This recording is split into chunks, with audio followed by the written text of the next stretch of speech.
I see that so many times as people, they get themselves a coach, but then they're going off program, they're not following what they need to do, and they're still wondering why they're not getting their results. And that comes to, both training and nutrition. I think it really just comes down to education, and that's the thing. You don't know what you don't know. And then once you've experienced that and you've experienced the result, you can't go back from them. The only thing that would have stopped me is if I was passed out for 45 seconds and I'd used all my time. But when I knew that the timer was still going, I'm like, oh, we're not done yet. Get back up. Like, you've got this to finish. Like, this event, you've got to finish this. Do I really have to do cardio? No. How do I know if I'm overtraining? Ready? Should I contribute to this competition? RDLs. How much protein am I supposed to always? Is it ironic that a podcast about strongman is hosted by a woman? I think that's kind of the point.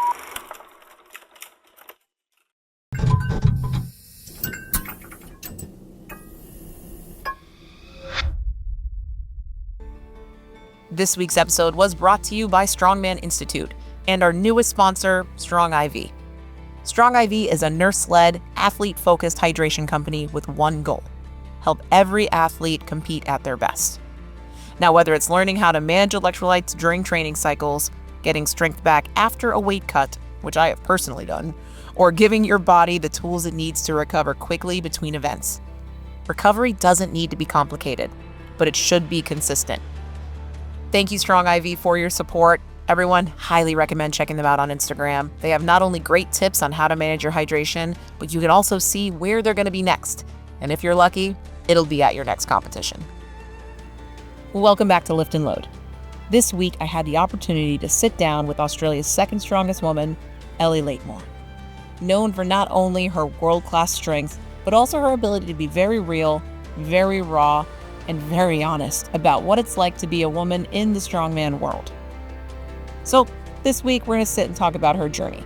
How did she get here, going from F45, working at 5 a.m. in the morning, all the way to a strongman career that has taken her across the world into various podiums. So get ready, because it's time to lock in, lift heavy, load up. Let's talk about finding strength. Well, everyone, welcome to Lift and Load. In my journey through strength sports, people who hear that I do strongman are never surprised. I have been a battering ram, kind of going through walls my entire life, and I like picking things up and putting them back down. So no one's surprised when I said I somehow fell into a sport called strongman. And I was absolutely thrilled when I found out there were other women, there were other people just really gravitating to the sport, seeing how strong they can be. And I've noticed there's a lot of different walks of life, and there's a lot of different people who, for one reason or another, come to a sport. And this particular guest today, I've been following you for since my start of Strongman, so like a year. And you are incredible. I mean, I saw you at OSG last year. I've seen the content you put out there. So I am thrilled to have you on today. So Ellie, thank you so much. Please tell us a little about yourself, how you got into the sport, and how I had to track you down from across the globe to get you on here. Thank you for having me. It's been a bit of a mission for us to connect on here and get this podcast happening with the time zone and the difference, but we've made it happen. But yeah, similar to yourself, I feel like I fell into the sport as well. I'd never heard of it before. My very first coach of strongman introduced me to the sport. So I've been doing strongman or strongwoman now for coming up to 6 years. Similar to yourself, I fell into the sport not really knowing what it was, didn't know too much about it. And that was from my very first coach when I started in the sport. Most importantly, I really loved the community and all the friendships that I made through training at F45.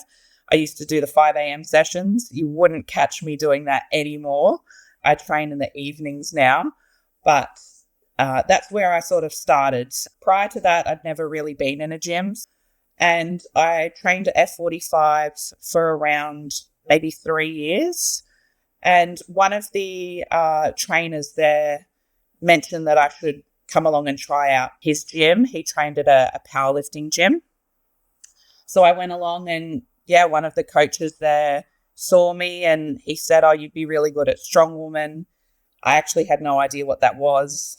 And yeah, I started, experimenting with a few different events and implements and things like that. And I just loved it. I think it was something that I was possibly just naturally gifted in. But yeah, I sort of juggled the two for a little while. I was training at F45, hitting the 5 a.m. sessions, going to work. And then I'd come into the gym after work and I'd train strongman. Oof. That's a long day. It is. I probably maintained that for about 12 months when I first started. And my coach at the time sort of sat me down and said, look, he said, you can't sustain this. It's not going to work for your recovery long term. So you need to sort of make a decision, and gave me a hard talk and basically said, what is it that you want to do? But the decision, in saying that, it wasn't a hard talk because the decision was so easy. When I started, I think I was probably the only female at this particular gym that I was training at that was competing and training in Strongwoman. It was mostly made up of males, but it definitely didn't stop me. It almost made me more competitive and more hungry because I wanted to match what they were doing. I wanted to keep up with them. So I was always very competitive to push that boundary and push the norms of what, women were seen to be capable of doing.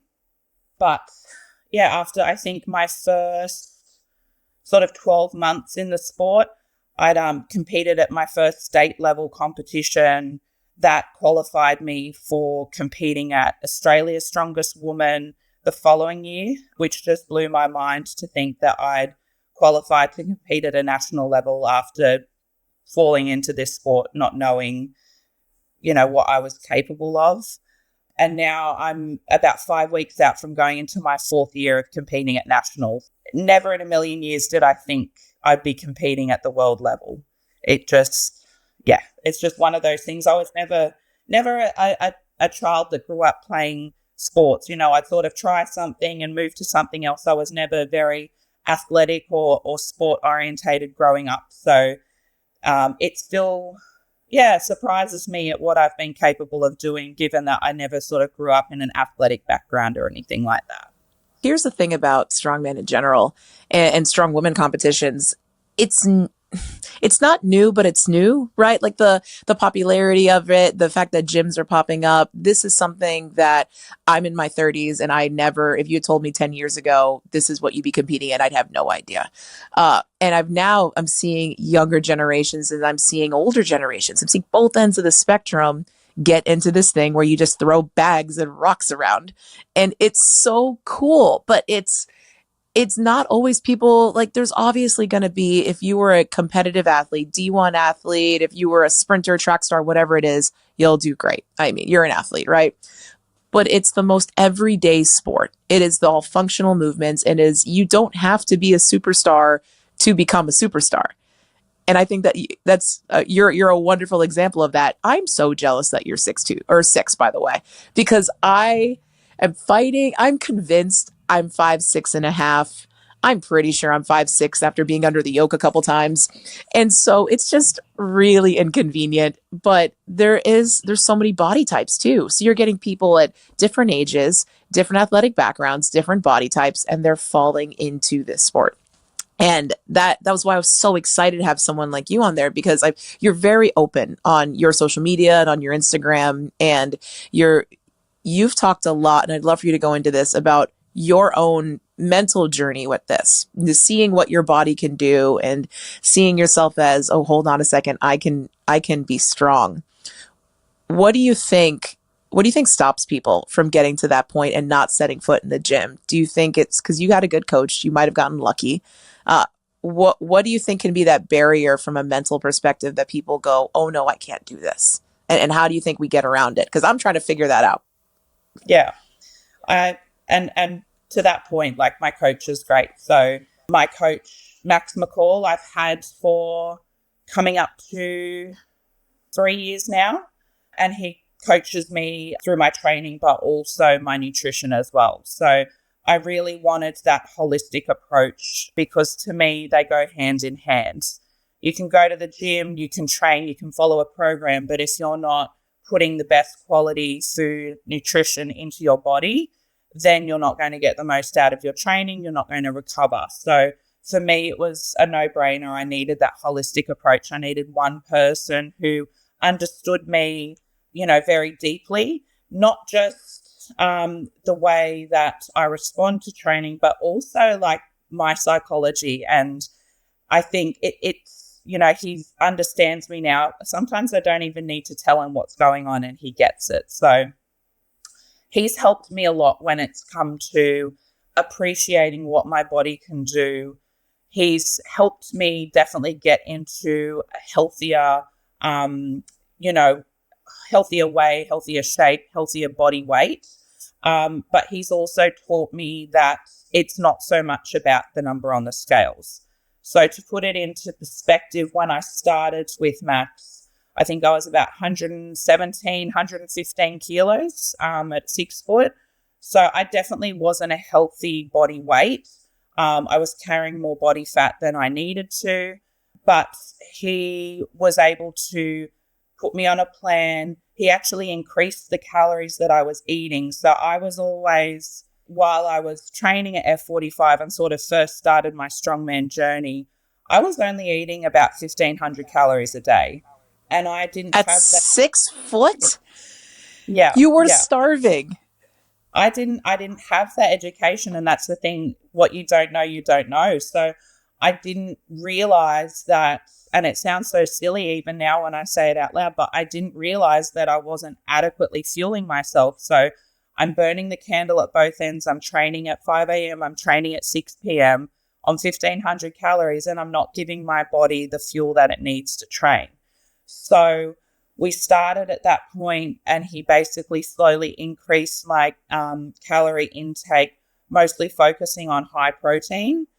And I think within the space of about 4 months, I dropped maybe 15 kilos. Wow. I showed up to my first year at Worlds about 94 kilos. Given I dropped a few kilos while I was there because the hurricane had hit in Florida the night that I flew in. So sorry that I'm in Florida. We have those.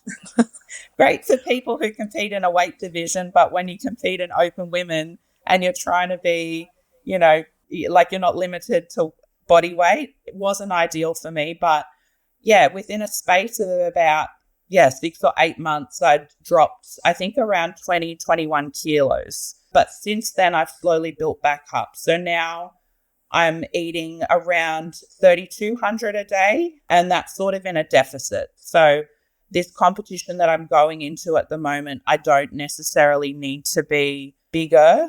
So it's actually probably more helpful for me to be slightly lighter in body weight because we've got a dead hang event where we have to just hang off the bar for as long as we can. Body weight could be a negative there. And how do you manage that mentally? So you talking about the burning the candle both ends, you just sounded like every client I have that's a weight loss client. They're like, okay, so I'm going to train in the morning, I'm going to train at night, and I'm going to eat carrots. And you can't. And then they don't know why their hormones are crashing. And this is, I work a lot with women, and this is women at every age. It's the worst I've noticed in the 30s, 40s, 50s, because they're educated from the really unhealthy time period of eat 1,200 calories a day and lose weight scenario. How do you manage that? Because I'm sure when your coach started upping your calories, you got scared. Or you're like, I'm going to gain weight. Everyone does, right? So how do you handle, and how did you change your relationship with food of realizing that it's truly fuel? Yeah, because I'd come from that F45 background where I'd done, a 10-week challenge. And looking back on it now, you're starving yourself. You're putting yourself into such a deficit that, yes, you're guaranteed to lose weight if you follow the plan. But then as soon as you come back out of that plan, you just rebound. You put all of the weight back on because you've starved your body for so long. I think I was eating all of the right things, but I just wasn't eating enough of them. But I had that trust. I'd seen Max at my first year where I competed at Australia's Strongest Woman, and he competes in the open men.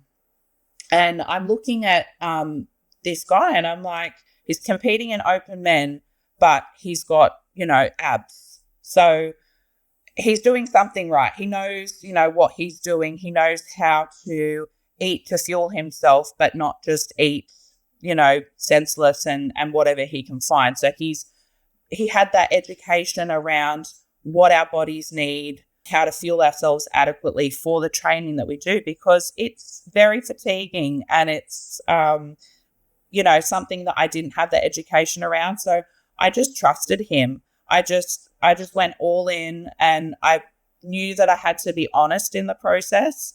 I needed to tell him exactly what I was doing now so that he could help me fix that. So I just went all in. I stuck to that plan 100%. I weighed everything. I think I had to go out one night for dinner with my colleagues, and I sent him the menu of the restaurant we were going to, and I said, you choose what I eat. That is not necessarily the case now. So over the years, I've learned to really become more intuitive with what I can do. And if I go and eat out with my family, or if I'm going to celebrate, a birthday or something like that, I know that one meal isn't going to undo all of the work that I've done. But I've become more intuitive, and that just comes down to the education that I've received. And I'm a big believer in that. If you have a coach, you're paying that coach to receive that knowledge and that education, that guidance, but it's up to you to follow it. You can sign up to a gym, but at the end of the day, you're the one that has to go in and do the work. So I think it comes down to, what it is that you really want to achieve, and how, hungry you are to make that happen. Because I see that so many times as people, they get themselves a coach, but then they're going off program, they're not following what they need to do, and they're still wondering why they're not getting those results. And that comes to, both training and nutrition. So I think it really just comes down to education, and that's the thing. You don't know what you don't know. And then once you've experienced that and you've experienced the results, you can't go back from them. No, you've now go, okay, well, I was being dumb before. I didn't know better, and I was making dumb decisions, and that's okay. It's not your fault. And that's where I think it's so important for people like you and guests we've had on the show to have such a voice about it, because there are steps that we've all made, that we made mistakes. And if we can just help, I'll call it, the next generation of strong women, and that generation that's not an age associated. That's just get new, get in the sport, join the masters, join a team. I don't care. And just make the right decisions from the get-go, because there's a lot of fumbling that can happen. And at the end of the day, we're the minority. The sport is historically called strongman, right? And so there's a lot of guys, but there's more and more women, and the community is very, very cool. And that's so, it is growing. And so I've seen a lot of actually Australian women come up from it. Is it growing a lot by you, or do I just happen to pay attention to the accent when I hear it? I don't think I can claim that it's growing from me. But like I said, when I started 6 years ago, there were no other strong women at my gym. So I sort of took that leap of faith, and since then it's growing. And I think that's the thing that excites me the most, is that I didn't necessarily have, any sort of women that were in the gym that, I could look up to, but I want to be that for other people. That's the thing. It's for people who are maybe struggling to take that step to come into the gym or to start that journey, because it can be very daunting. And I think a lot of the time people are worried about starting in a gym or starting strength sports because they think, oh, well, what if I'm not doing it right, or I'm not as strong as that person? But it's putting it back into perspective that it's your journey, and we all start somewhere. So when you do map out what the world looks like for you competitively, do you also work with your coach to figure out what's next competition wise? Like you might be going back to worlds, you know these things that you can do, but how do you pick what you want to do? I mean, I'm at a point now where I'm only doing a competition if it leads me somewhere. So when I first started the sport, I did, a novice comp, and I needed to gain that experience. And I'm at the point now where, because the comps are so heavy and they're so taxing on my body, I only will choose to do a comp if it's going to lead me somewhere. So I'm very fortunate that the way the structure falls where I am, my competitions are sort of about 3-4 months apart, so I can really space them out across the year, which is great to allow me to have a full, 8, 10, 12-week prep, or I've got that opportunity to have, a 4-week GPP phase where I can really back off from anything specific and just have that opportunity to train and work on my weaknesses and things like that. So the good thing about Max, my coach, is that we're both on the same page with that. And I've worked with him for so long now that it's almost, he knows what, the routine is and what my goals are. So nationals in 5 weeks' time. Then after that, I've got Queensland States. That will be in August. So I've got a bit of a break for that one. And then it will be Worlds in December. I'll need to qualify for that. So when I went last year, I placed 11th. So I just missed top 10. I know, you were so close. So close. Yeah, I saw that. So if you don't mind me asking, what do you think? Because those events were heavy. Like, they were heavy for me. And so yours were the numbers. What was the weight on your yoke? Our yoke was 317.5. That's absurd. And so, like, let's break down the performance a little bit, if you don't mind me asking. And so, how do you feel about that? How do you feel like it went? Because I think another really important thing, and I'll bring this back to, women in the sport, we think a lot. We think too much. And I think sometimes we think too much about the wrong things. And so we'll think more about the, can I do it? And after we have, let's say, a bad event, or let's say we didn't reach a goal, we go, oh, it's because I can't do this and this and this. We go, no, let's use the overthinking to a positive. Let's actually break it down. What could I do better? And how do I come back and be stronger? So if you don't mind, I know I'm segueing us a little bit because I do want to look back around to what's next, because I hope I see you at Worlds this year. But talk to me about your experience, the events, how it went, and then really, what do you think could have maybe been different? Yeah. I think definitely I'm improving when it comes to competing at that high level. The first year I went to OSG in 2022, I placed 22nd. So I was pretty much down the bottom of the pack, and I needed to have like a good pep talk with myself, because in my mind, when I first went there, I'm telling myself, oh, I just, it was a fluke that I got here. I don't deserve to be here. I think when I was doing my Viking press that year, I was in the same heat as Inez, and she was next to me doing 14 reps or something outrageous on the Viking press. I just held it in the rack position and it was heavy. I zeroed that event. So that was a sort of a moment for me where I needed to really give myself a pep talk and be like, hey, you know what? You earned your spot here. You qualified to be here. And that result almost just made me hungry to improve and get better. So I went back the following year. I placed 13th.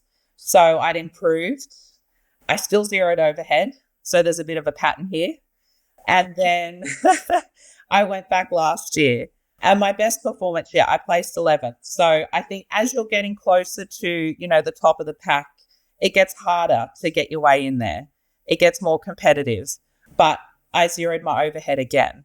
So that is, obviously it's heavy. It's at that level where it's insanely heavy, but it always makes me feel a little bit better because I'm not the only one that might be zeroing an event. So there are other women there who are, might be struggling with that same, mindset. But we're putting a lot of effort into my overhead to get that up to scratch. But that's definitely my weakest event. Given I'm so tall as well, it makes it hard. I've got really long arms. That log had to go up really high. Like, you had to go up a skyscraper essentially to get that log in the air compared to a person my size. So my log was, I'm getting better, but I'm not great at the pound to kilo conversion. So my log, the lighter weight was 165. And the heavier weight was 190. So, we'll divide that by 2-ish. What was your lighter log? 96 kilos. Oh, that'll do it. Yeah. That would not have, I mean, for what it's worth, I wouldn't have moved it. Do you know what? My cleans were really great. I think I'd worked up to in training an 86 kilo single. So it was, there was a very slim chance that it might have been there on the day, but it was still a bit of a stretch given that it was an overhead event. For me to place 11th and zero an event, I think is not too bad. If I can get my overheads on the board, then I think that's at the point where I'll become very dangerous. I love that because that's so big. Like you could literally get, this episode, so everyone knows who's listening, I record these and they air much later. I'm going to clip that and show that to people competing next weekend that I am going there with. I have a comp in a week and I have people freaking out about zeroing an event, and you're literally walking proof that you can zero and still kick ass. Absolutely. And that's been, like, I've done many comps where I've zeroed an overhead, but I've always had other events that I've made up for it on. Ideally, I'd like to get my overheads up there, and it's happening slowly, but it's just one of those things that takes time to progress. But I've got a strong deadlift. So our deadlift at Worlds was 250 kilos for reps on the axle. That was the trump bar, and I got 4 reps on that. Either top 3 or 4th in that event. I think it was top 3, same event as Cherry, and she smashed out about 7 reps. Absolute weapon. But at that level, I love being amongst all of those women. And every year you get to go back. It's almost like a reunion. You don't see these people for, sometimes 12 months, and then you go back and it's like a reunion. So the deadlift was a strong event for me. Yoke, a strong event for me as well. I think I placed maybe 5th in that overall. That was an event that in training, it had felt very heavy. And then for some reason I got to comp and I picked up that yoke and I thought to myself, they forgot to put weight in this. Like it felt so light. And I just took off. Cannot relate. I got under it and went, this is the worst experience of my entire life. But I'm so happy for you that it felt like there was no weight.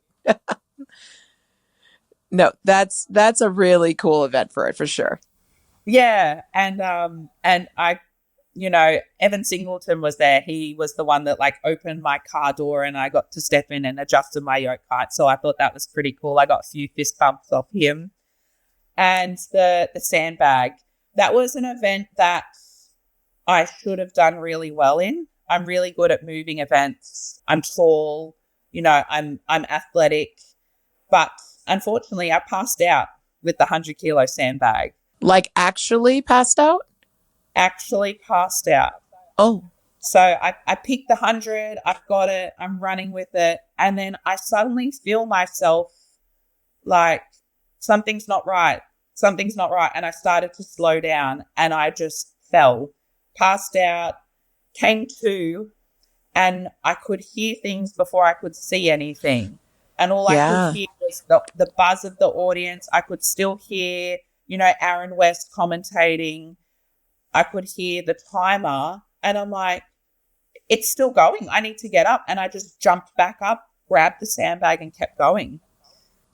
What a beast with no oxygen, because you left your brain probably somewhere on the course. Yeah. I think I held my breath. I think that was the problem, is I held my breath. So I won't make that mistake again. That was probably, it's always a thing of you finish a competition and then you don't necessarily place where you wanted to. And then you play that whole game of, oh, what if I did this? If I just got one more rep here? If I was 10 seconds faster on this event? You go through, that conversation and that dialogue with yourself, which I'd done after that sandbag event, because at that point I knew I hadn't made finals. I just missed top 10 and that was my goal. So that was hard. And I thought, if only I didn't pass out on the sandbag. But, you could analyze the whole competition and then other people could also do that, which would also change the results as well. So, it's just, it's one of those things. But I know each year I'm improving and I'm progressing, and you just have to be patient. Yeah, I feel like the sport has to be a long-term goal. There's no instant gratification here. You might get that at a novice comp and be really strong and blast something through, but if you're going to really be competitive at the world level, that it takes time. And that's something that I think is good for people to learn, that the sport can help people. It's helped me sit back and go, "Oh, wait, I can't do this tomorrow." And that sucked to learn. So that was hard. But so I originally had you on because I knew you were a beast, and I was like, oh, this is a perfect person to talk about, coming through the sport, finding their own strength, being a female in it. And then I found out you also pass out in conversation and still keep going. That is honestly, wear that like a badge of honor. That is so cool, because a lot of people would not have kept going, and you did. That's huge. Yeah. Yeah. The only thing that would have stopped me is if I was passed out for 45 seconds and I'd used all my time. But I knew, when I knew that the timer was still going, I'm like, oh, we're not done yet. Get back up. Like, you've got this to finish. Like, this event, you've got to finish this. So, yeah, I picked up that first bag, loaded it in the sled, ran back. I felt like that just fired me up to run even faster back to get that second bag. Got the second bag in the sled, started pushing the sled back, and I think I was about 20 foot short of finishing the event when the timer ran out. So I think that's the first time I've ever passed out on an event. I've never experienced that before.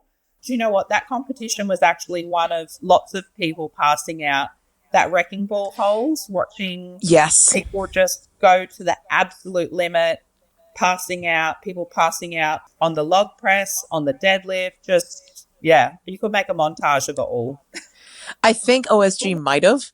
They might have done that. I remember at the wrecking ball hole, they eventually, the first, I think, 2 rounds of people, they let them go, and and then they realized people were getting lightheaded, and they started having spotters stand behind them because that's something so insane, but also so beautiful about the sport that you can push yourself to that level.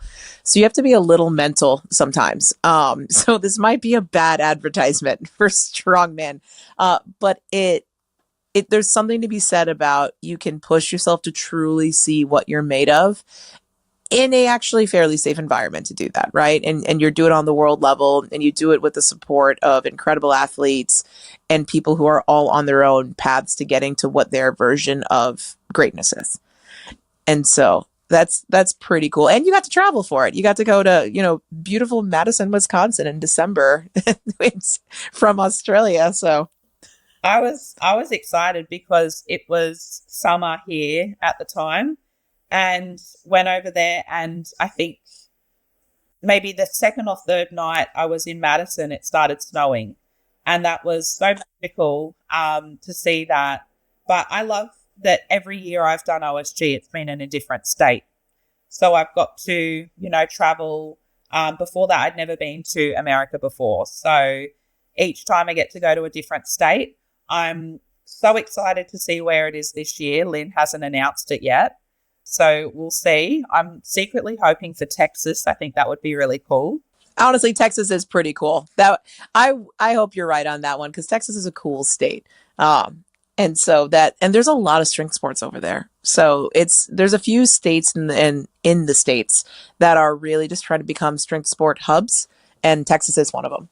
So Florida was one too, but I guess we blew our shot with the hurricane. So sorry. Never again since then. That's fair. That would have been a late hurricane too, because usually OSG is at the end of the year. So was it like November, December scenario? November, yeah. I think it was second week of November. Well, you got very unlucky. That's not normal. Yeah, and I think they'd only just recovered from one, and then they got hit with another. So, for the record, it might be you, because you just had a competition, and then didn't you have a storm also? So there might be a common denominator here. Yeah, we had a cyclone recently, which is like our version of a hurricane. Actually, yeah, first time I've experienced a cyclone in Australia, but yeah, very similar to the hurricane in Florida.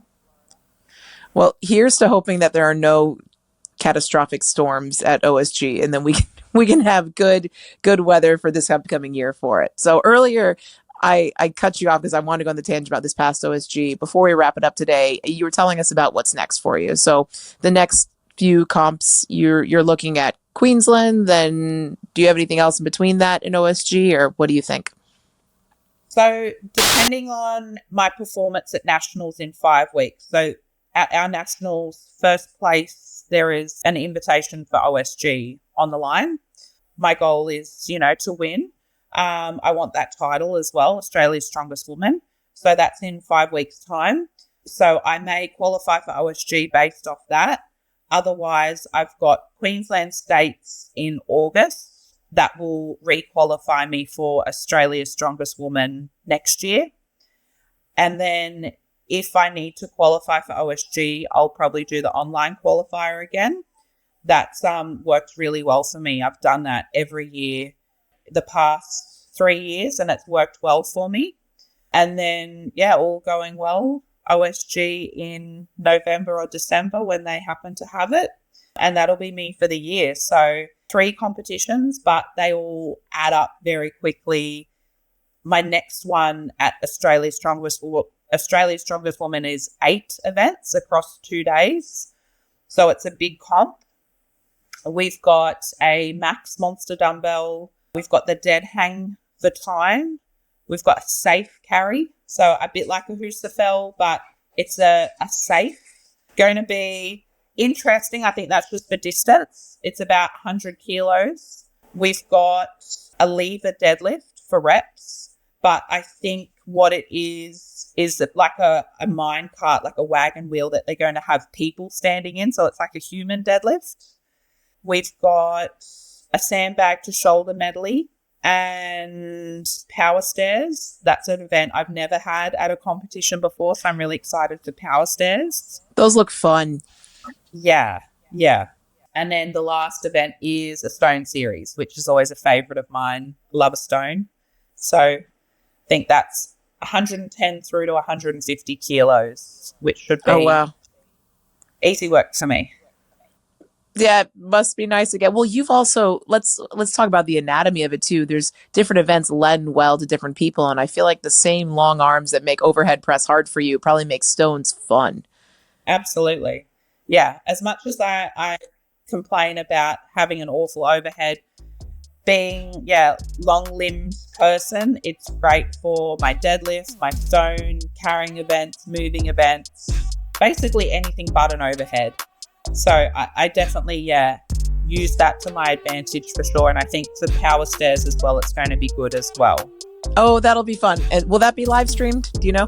It is going to be live streamed on officialstrongman.com, which is very exciting for Australia to sort of be part of that. So it's wild that our national level competitions are being, broadcast with the same high level comps. So that's awesome. So it will be on officialstrongman.com. Nice. And we will drop a link to that. And we'll also drop a link to your own Instagram and then in the description below so people can see you, follow you.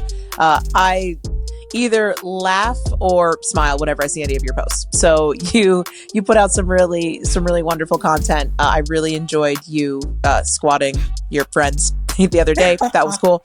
And so, everyone, highly recommend drop a follow. I can't thank you enough for coming on here. This is great, and I genuinely hope to see you this year. I know that if it's up to you, you will be at OSG, and I will be actively rooting for you on that overhead. So I'm glad we're in very, very different weight classes so I can watch. And so I can't wait. But thank you again. This was fantastic. Thanks so much. Thanks. Take care, and I will see you soon. See you soon. Bye.